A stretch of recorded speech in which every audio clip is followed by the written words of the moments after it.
من در 7 سالگی وقتی کلاس اول ابتدایی بودم مورد تعرض جنسی قرار گرفتم، سوء استفاده جنسی، و 31 سال این رو به عنوان یه راز با خودم حمل می‌کردم، به عنوان یه رازی که فکر می‌کردم نه چیز مهمی نبوده، اصلا ایرادی نداره، ولی رابطه منو با بدنم قطع کرده بود.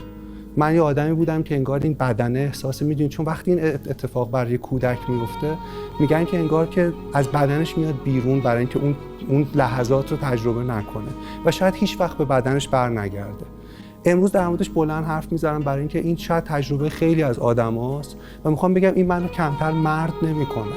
این منو کمتر آدم قوی نمیکنه، این منو کمتر انسان خوبی نمیکنه. این اتفاقی که افتاده در کودکی و هرگز تقصیر کودک نیست. وقتی همچین چیزی میفته این کودک دروغی رو به خودش میگه راجع به هویتش که من بی ارزشم، من ضعیفم، من آلودم و من مقصرم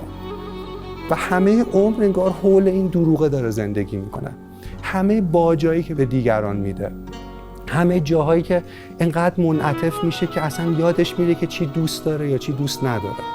همه جاهایی که انگار این سوء استفاده به طرق مختلف تو زندگیش داره تکرار میشه.